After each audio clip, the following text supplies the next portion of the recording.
So it is with great pleasure that I introduce Sevika Sarisha Rameshlall Komal Ji. Sarisha Ji is an education specialist and empowerment author with experience in South Africa and United Arab Emirates. For the past 26 years, her focus has been on leadership development and holistic counseling. She holds a master's degree in education, focusing on childhood and youth development. She is presently researching for her doctorate with an emphasis on an exploration of leadership interventions with a focus on emotional intelligence impact. Sarisha Ji has addressed many forums in her own country, South Africa, as well as abroad, including India, UAE, Sri Lanka, Mauritius, Kenya, and Egypt. She places a strong emphasis on female empowerment and holistic counseling, and has established her own girl-child education trust. Moreover, Sarisha Ji has authored several articles and published her own book, which has been positively received internationally. The book is titled Notes on My Fridge, that is specifically for women's silent challenges in their daily lives. She is the recipient of numerous awards in her country. For the past 24 years, she has been involved in the Hindu Sevikas Committee, South Africa. She is an active volunteer and senior international executive member of SPARSH NGO in Rajasthan, India, where she offers audio and video presentations for women working in rural areas to motivate them and increase their capacity. Since 2013, she has been involved with Phoenix Child Welfare and Sahara that offers ongoing skills training and motivational talks to field social workers and for females experiencing direct abuse and abandonment. Sarisha Ji lives by the quote, "Be the change you want to see in the world." I now hand you over to Sarisha Ji for that session. So I am Sarisha, fourth generation born and raised in South Africa. And I want to start by making sure that we understand the background from which I'm going to be communicating. And that is from the grand legacy of my Bharat Mata, or our Bharat Mata. I draw inspiration from Mother India. I draw inspiration from the gods and goddesses of that beautiful land, which has inspired so many people, very much like you and I, women who have settled outside of Bharat Mata, and how we have been able to come together as opportunities like this to heal, to empower, and to truly live our very, very best lives. So this morning, we are going to be talking about emotional intelligence. I'm going to be focusing on self-awareness. I'm going to be focused on relational intelligence coupled with emotional intelligence, because I found in the most recent studies, especially during COVID, understanding how we navigate our relationships is so important. So the most important aspects for this engagement today, first is on self-awareness, because we need to be absolutely aware as to who we are. And this is really where the true empowerment starts. The first aspect is self-awareness. The second one that I'm going to be talking a lot about, and we're going to integrate it in our Q&A session, is going to be about understanding how understanding ourselves impacts on the relationships that we share with every single other person. Because we do not live in isolation. None of us here live in isolation. Sometimes we may want to be living on our own, but we don't live in isolation. And then the third important factor that's going to really make it super relevant for the 21st century, and especially for what the world is experiencing right now, 2020 and to 2021, is the full impact of the COVID pandemic. How you and I are going to navigate around the COVID pandemic, how you already have been navigating around COVID pandemic through all the kind of atrocities, as well as spiritual awakening that have taken place during this COVID pandemic. We are going to look at how our awareness of self, how our awareness of the relationships that we share with others, how all of this impacts on our development as a woman, and how it impacts on us as truly being women, Hindu women, the Hindu Nari of the 21st century. How can we truly empower and lead our lives that enables us to be able to be comfortable in our skin in any part of the world, because we come from the grand legacy of Bharat Mata, because we come from the lineage of such amazing qualities of gods and goddesses. We even have to look at our very recent Rashtriya Sevika Samiti. If we look at the mothers in the organization there, Mananiya Premila Taiji, Avandaniya Mosiji for that matter, the individual who was able to understand the vision and the need for such an organization for women to be empowered. We look at the current scenario, the current platform of Rashtriya Sevika Samiti, Mananiya Shantakaji, Mananiya Sita Didi Anadanam, Mananiya Premila Taiji Mede. These are women who have taken on the responsibility to lead us. They have done it, they are doing it voluntarily. If you look at the age groups from these particular women, they range from the 80s going down into the 40s, going down into the 30s. And then we have Sevikas worldwide. Even the youngest Sevika has just been born. The idea is that somebody had to take the lead to want to empower us. Somebody had to take the lead to want to do something more, not just for him or herself, but something that impacts on the world. And with that introduction, I want to say, this morning, I'm really excited about you and I engaging, because we already have the platform, we already have the base work, and that is, we are already born Hindu. You know, so often we are hearing that to be born human is the ideal.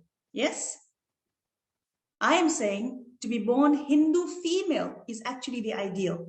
Because if we truly start to implement and truly grasp exactly who we are, the legacy, the grand legacy from which we come from, and start to implement that in our daily lives through all the challenges, I can guarantee that our lives today and going further is going to be one of remarkable success, but most importantly, deep inner contentment that I'm living with purpose, I'm living with passion, and I know exactly the future that I'm going to create. This is what we are going to be discussing this morning. Lovely breath in. Hold your breath. Hold your breath. And now we're going to count to the 7, and we're going to exhale with a beautiful smile. 1, 2, 3, 4, more. I want to see those smiles. 6 and 7. Well done. One more time. And lovely breath in, everybody. Beautiful breath in. 1, 2, exhale with a beautiful smile. 4, 5, 6, and 7. Yay, excellent. Thank you for that. Sarisha.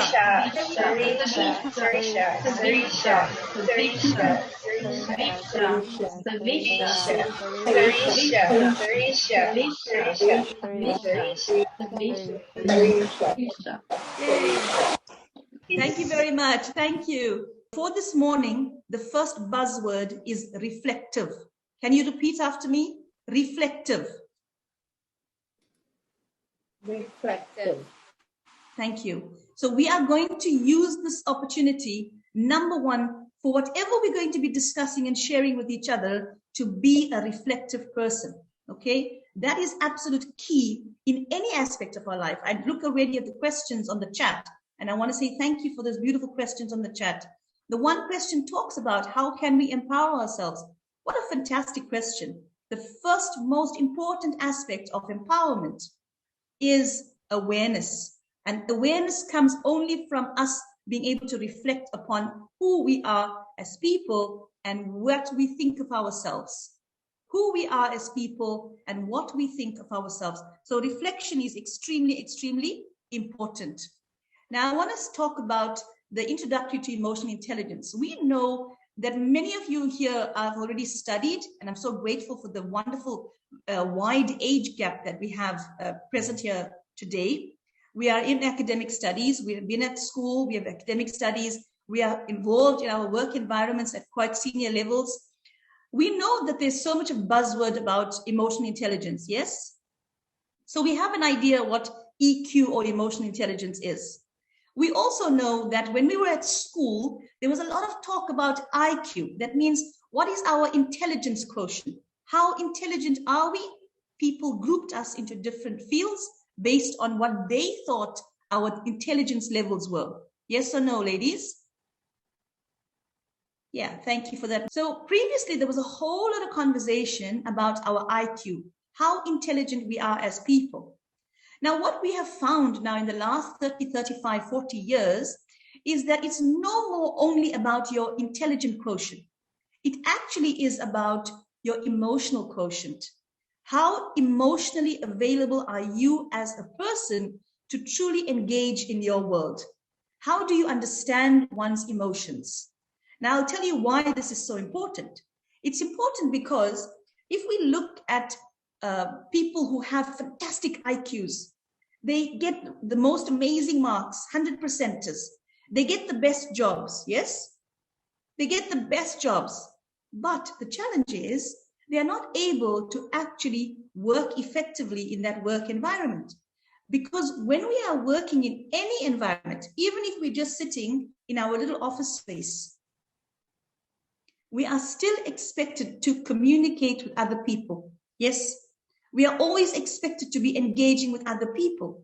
So that's why it is so important that even though we have very strong IQs, we are super intelligent cognitively, we need to be able to start developing and the awareness of our emotions. How do we feel?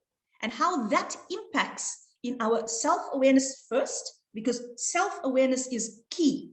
If I understand myself, if I understand who I am, if I understand what my role is, if I understand my strengths, my challenges as a woman, this way I'm able to then understand how to engage more effectively. Number one, with my family. Number two, with my local community. Number three, with the broader society.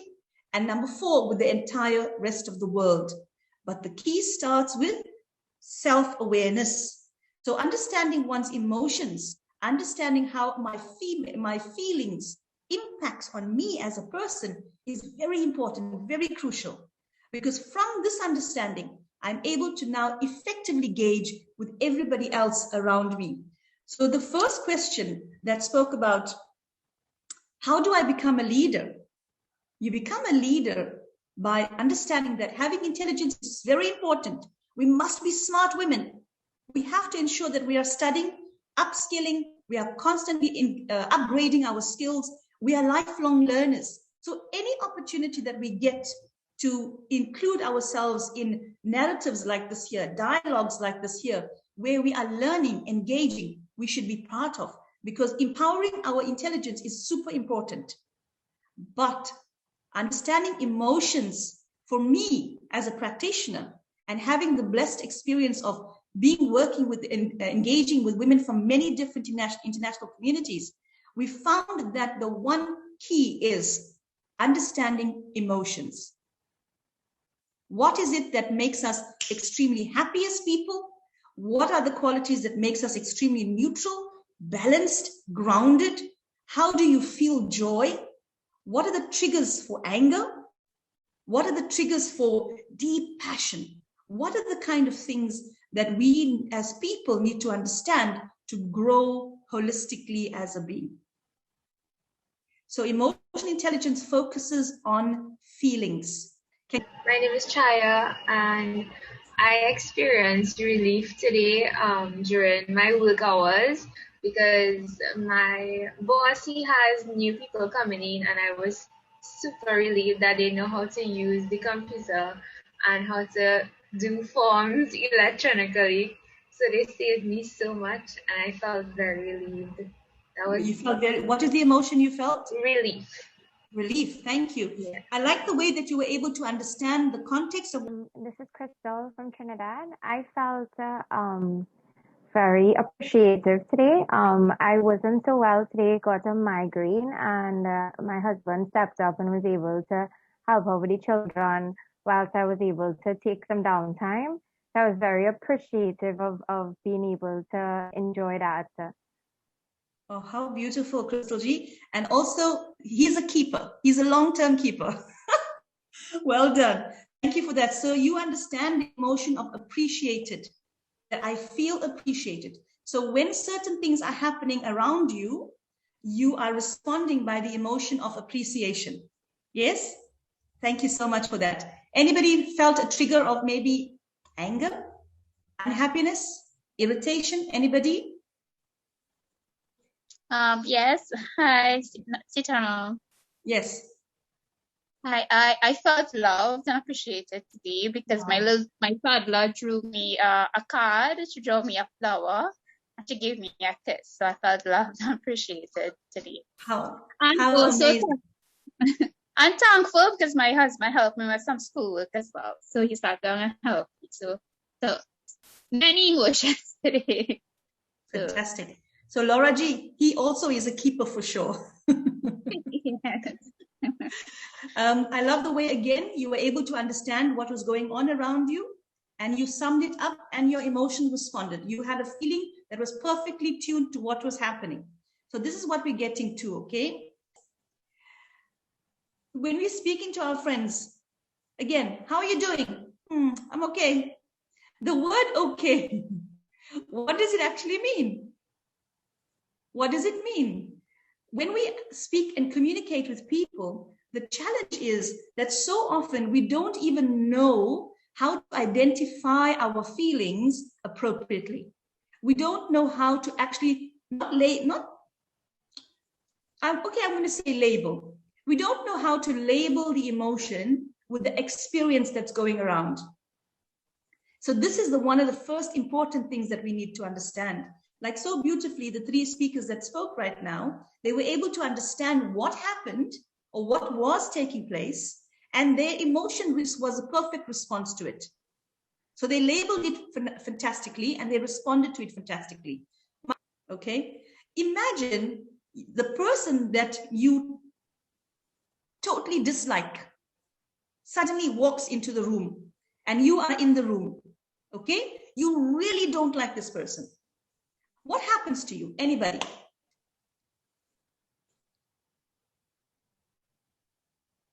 Pujaji, you want to try for me?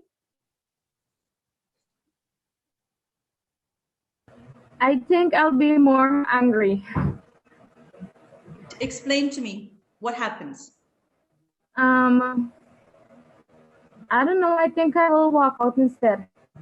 You will walk out. So you will respond in a physical way. You will respond in a physical way. Now let's understand this, okay?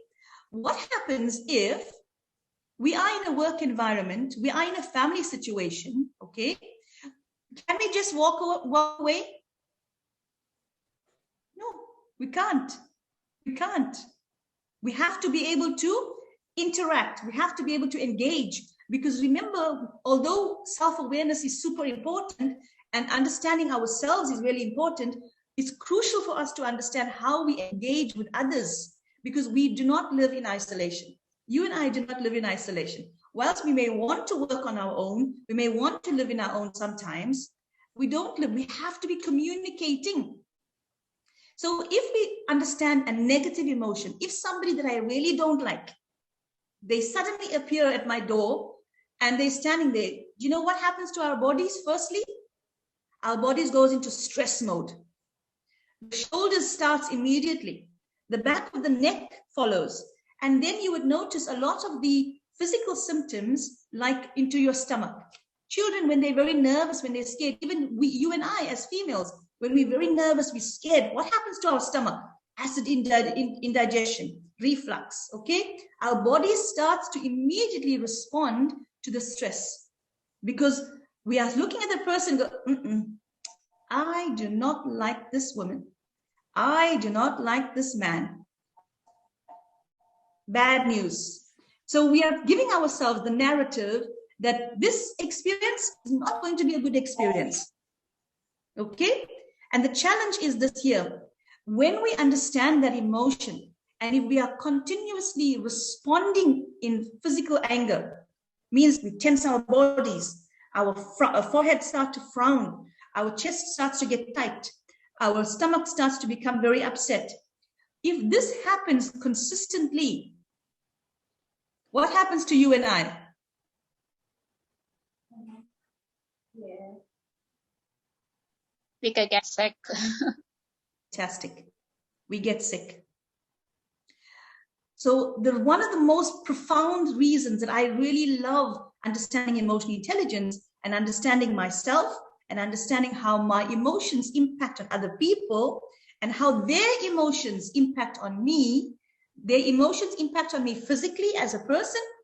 Their emotions impact on me in my mind. You know, whenever we have really bad headaches, whenever our mind is restless, what happens? We're constantly thinking about things that are not settled in our hearts and our minds. Yes? So it's constantly replaying, oh, I don't know how to do this. How do I understand this? Why is this person doing this? I cannot meet this deadline. This is not acceptable. Okay? So it's circling in our mind. It's affecting us mentally. It's affecting us emotionally. And most especially, it's affecting us physically. But the crucial and important thing we need to remember is that when these things affect us in all these areas of our being, it also affects us spiritually. Sometimes we call God more often, so it's a good thing, yes? But often we start to question even the spiritual relationship we have with our gods and goddesses. Why? Why does this have to happen to me? Why is this going on? Yes? But do you know what is the secret to all of this? Thank you. The secret is knowing that if anything has to change, if there has to be any form of change, it starts with me. As soon as I understand the emotions that are taking place, I understand the feelings that are happening, I need to be able to be the agent of change. I cannot expect husbands to understand. I cannot expect mothers to understand. I cannot expect fathers to understand. I cannot expect my co-workers to understand. I cannot expect my neighbors, my society, the world to understand. But I can expect me, because change starts ultimately with me. I need to be able to know that as soon as I am using all of the resources available to you and I to uplift myself, I need to be able to start to implement. No amount of information is going to have any impact on us if we do not actually implement the information in our daily lives. I can have a PhD and it means nothing. It means nothing. But if the lessons from the PhD, the core important values from that, if I understand that and I implement it in the world, it has impact then. Okay? The same thing with our emotions, whether we are feeling joy, anger, irritation, sadness, confusion. These are all, you know, the emojis that we have on Facebook and all our telephones, our phones, cell phones, mobile phones, all those emotions, a variety of emotions, okay?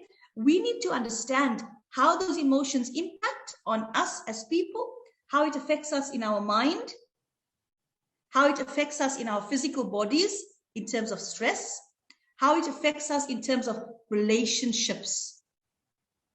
Because as soon as we also respond negatively, the relationship cuts down.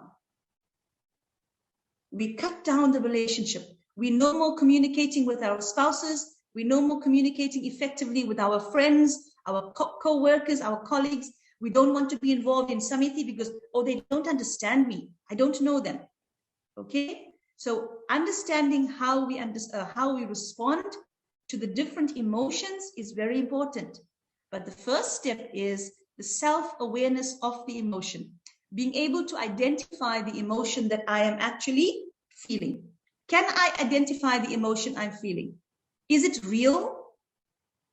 And what are the contributing factors to that emotion? So we are talking now again about self-awareness and understanding that if there's any change to happen, the change has to start with me. Right hand, I'm going to ask you to place it over your forehead. Turn forward, look into your camera. Can you unmute your camera, your mics for me?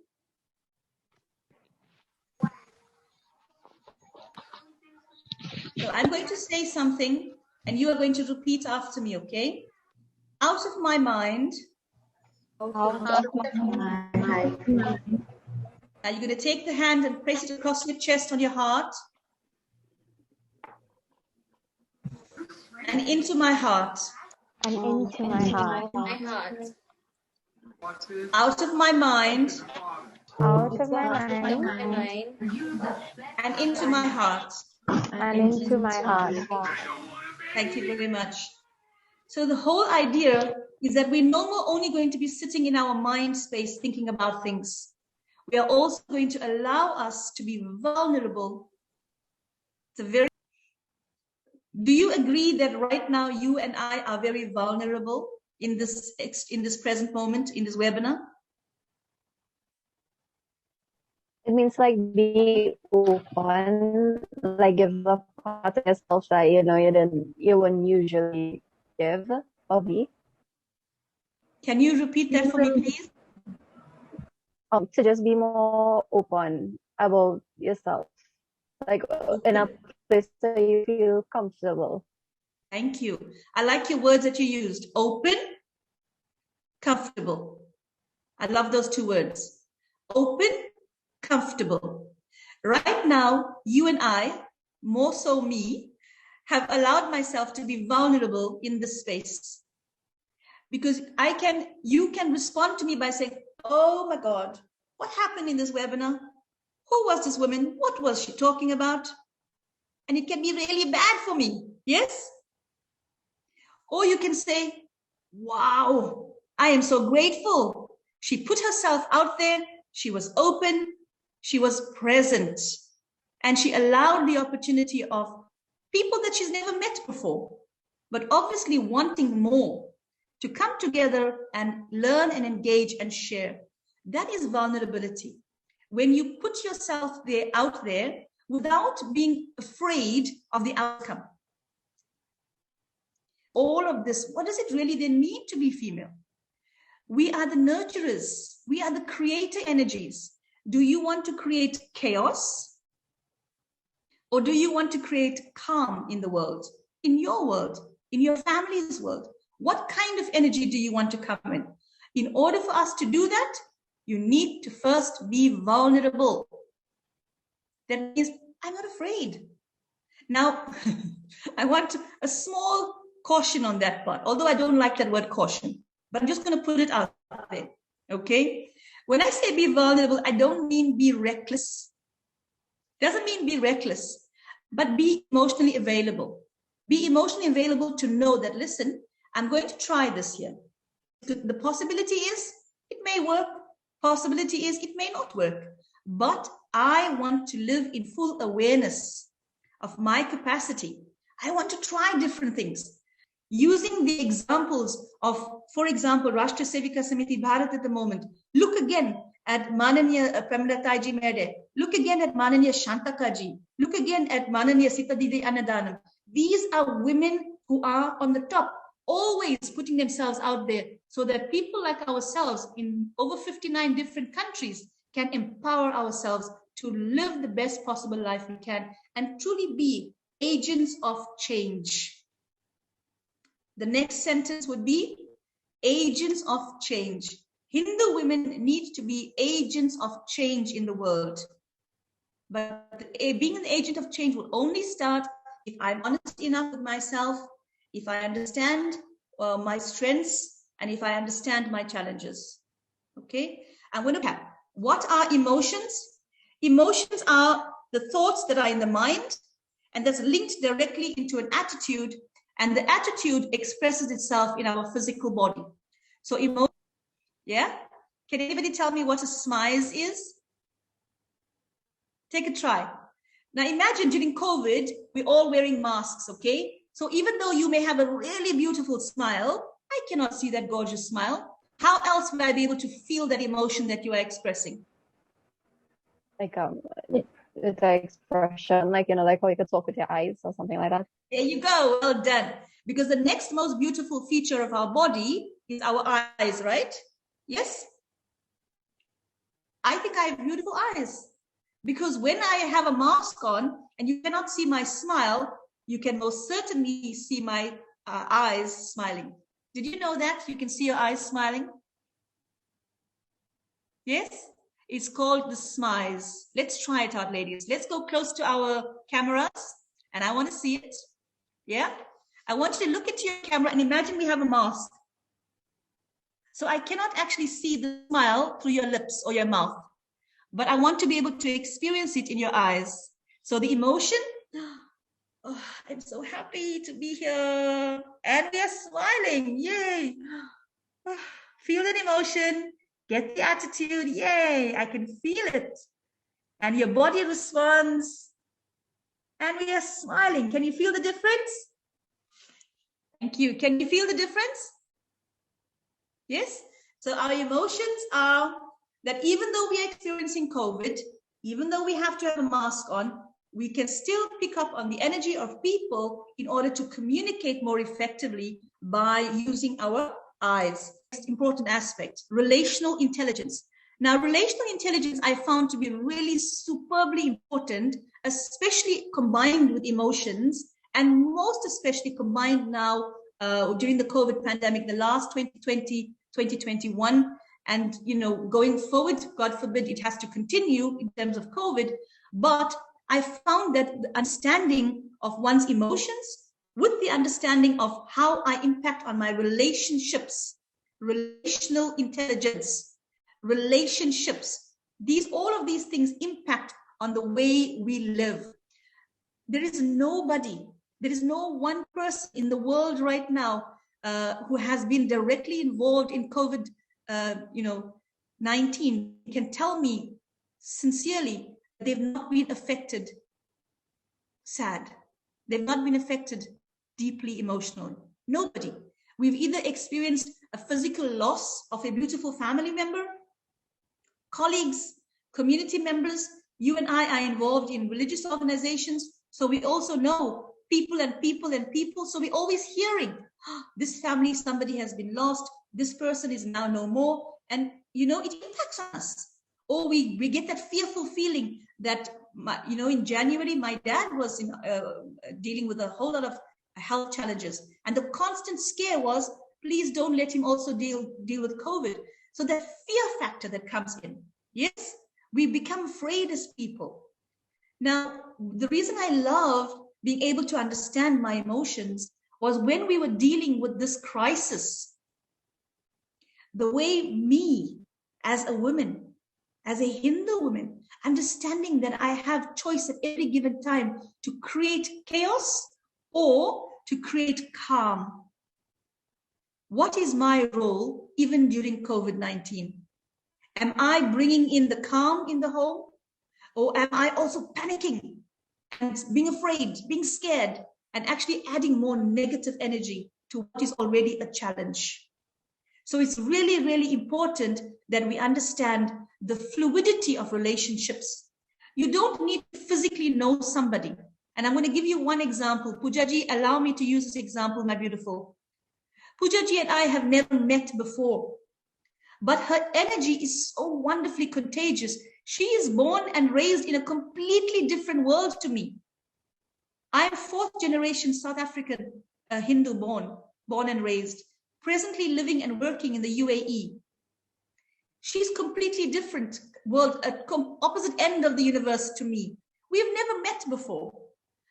Yet our energies are contagious with each other. We uplift each other because of understanding that what we bring to the world. I can be joyful, or I can really be the unhappy factor in somebody's life. Opportunity. I'm so grateful for the positive responses of all these sevikas who I've never met, but we connected so beautifully. We were able to smile together so beautifully.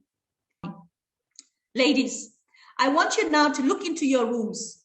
Move around in your room, look into your room, and I want you to find me 5 things that are red in color.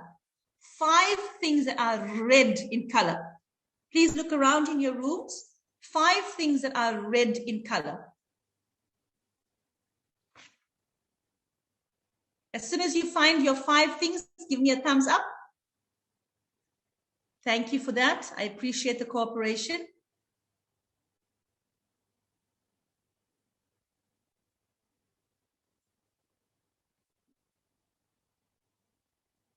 Five things that are red in color.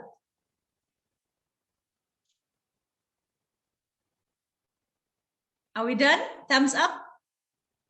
Thumbs up. Fantastic. Thank you. Thank you. Thank you. Yes, awesome. Who would like to tell me the 5 red things that they found? Anybody? Somebody's voice who I did not hear so far. Anyone? What are the 5 things that you have managed to see in your room right now? Hi, can I go? Yes, of course. Namaste, Priyaji. Namaste. So I can see a murti at my altar. Radha is wearing red sari. There's a bag, a gift bag, that's red. A school bag, that's also red. A purse, that's red. And a tablecloth, that's red. You've given us 6. Well done, Priyaji. Priyaji, I'm going to use you as an example. So please allow me. Priyaji, can you tell me the yellow things that are in your room without looking? Face the camera as you are speaking. And can you give me 5 yellow things in your room? So the curtains behind me, that's one. Yes, that's because you put the curtains there, right? Well done. 5 yellow things in your room. The tablecloth has a gold color, so I think that can pass as yellow. Yellow. My altar, the photo frame has gold color. The doors have a yellow color. I don't think I can name any more. Okay. Thank you so much for allowing me to use you in this example.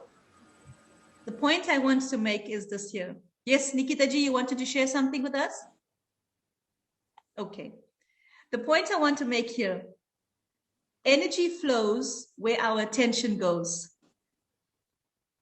Repeat this after me. Energy flows. Unmute. Energy flows. Energy flows.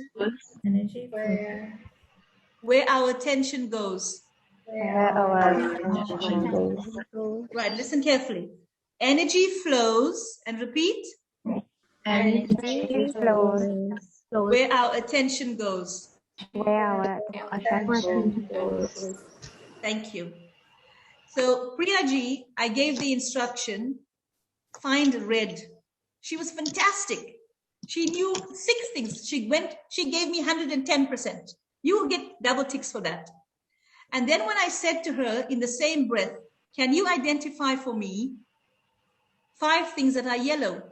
She was able to give me the curtains, and thank God she put the curtains there. She knows the color of the curtains. But then she was not so clear on the exact yellow things in the room. Simply because when I say red, the mind immediately red. And all I'm doing is I'm looking for red. Yes? Yes? When I say yellow, yellow. Now I have to go back and refocus. The very same thing with our emotions.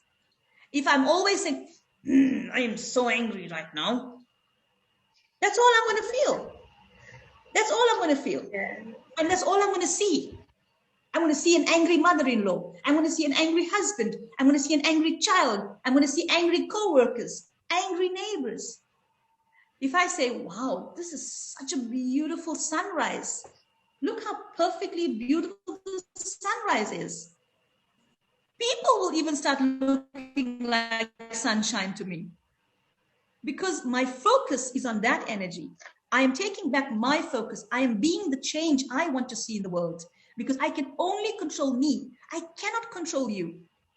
So even though there may be something negative happening, even though there may be a challenge during COVID-19 or in our family relationships, our family work environments, our community work environments, even though the challenges are present, my response to it is what makes the key of being an empowered Hindu female.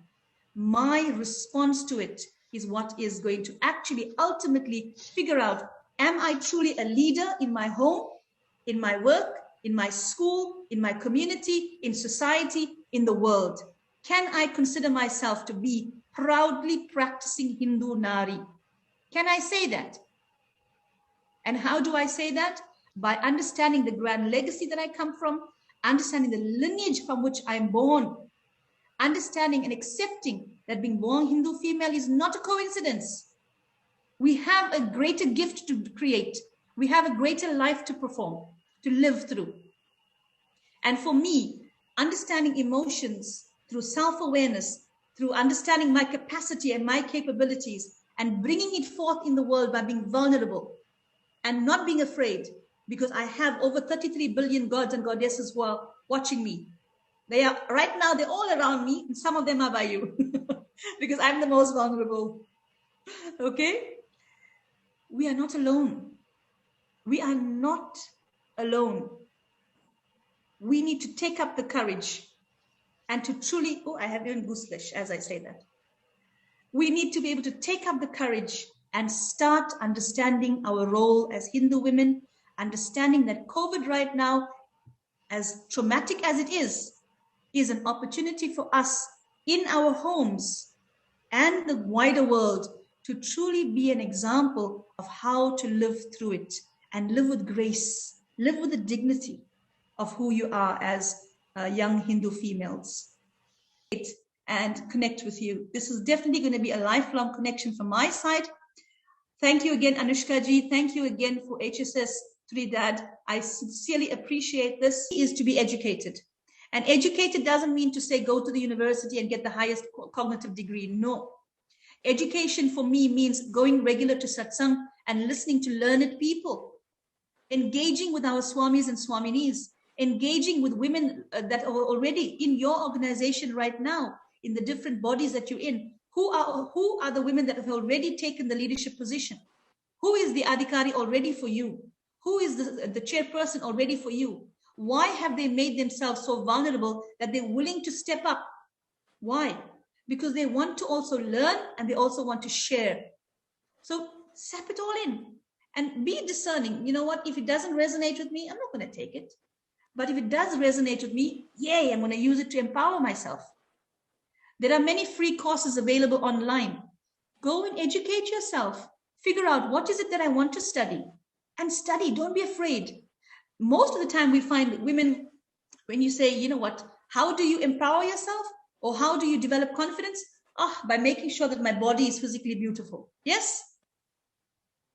We think that that is the only source of empowerment and leadership. No. Of course, having a beautiful body is really important.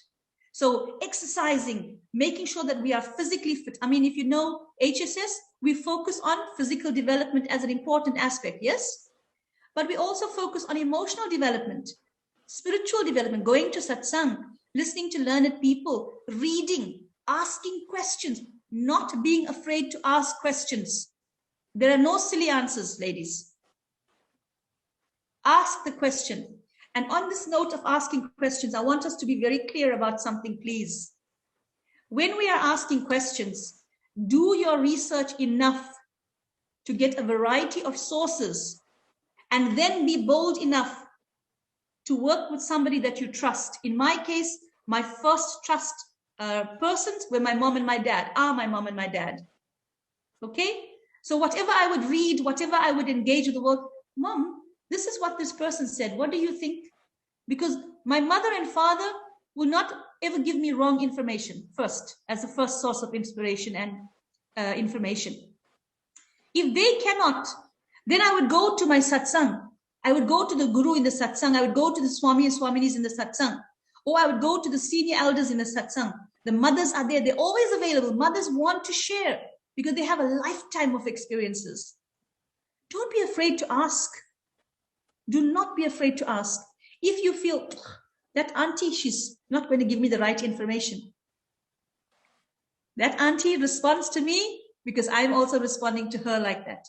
So be reflective and say, if I want her to be responsive to me in a positive and a healthy way, I too have to be positive and healthy. Comes back to me, self-awareness. Okay, so education, expressing emotions, and doing more than is required. Go out there and get involved. Don't only do your school homework, sleep, eat, sleep, ZTV. No, life is so much more than all of that. Even geniuses have 24 hours in the day. Do you know that? Same like you and I. Even geniuses have only 24 hours in the day. So in order for us to also want to live to that capacity, use your time well. Develop holistically. Focus every single day. How am I going to develop myself emotionally? How am I going to develop myself physically? How am I going to develop myself spiritually? How am I going to develop myself cognitively? And use each of these, break up your day and try to find ways that you can fulfill this. And journal in the evening and go, yay, well done, girl. You did so good today. You learned a new thing at a gym today. Well done. You did 10 press-ups today. Well done to you. I spoke to the lady that I never used to like before. Today I saw her smile and I responded. Congratulations in my journal. Well done to you. I affirm me. I affirm me. My space as a Hindu female is ordained. Mother has created the space for me. I want to use it well. I want to share one last thing. Please forgive me. I get carried. I just want to thank you for sharing your knowledge and wisdom and emotional intelligence, Sarisha Ji. Really thankful. I am thankful. And I'm thankful for the Sevika Imalan for organizing this as well. Thank you. Namaste, everyone. Sarisha Ji, on behalf of all the Sevikas here tonight, I'd like to express our gratitude for such a thought-provoking and informative session. I'm sure that we all feel very grateful that you took time out of your schedule to be here with us this morning, tonight, in order to share your knowledge. And if anyone is feeling like me, that we have a lot now to go and reflect on, and hopefully we'll be able to integrate a lot of what we learned today in order to improve our own emotional intelligence. So thank you so very much. Thank you. Absolute thank you.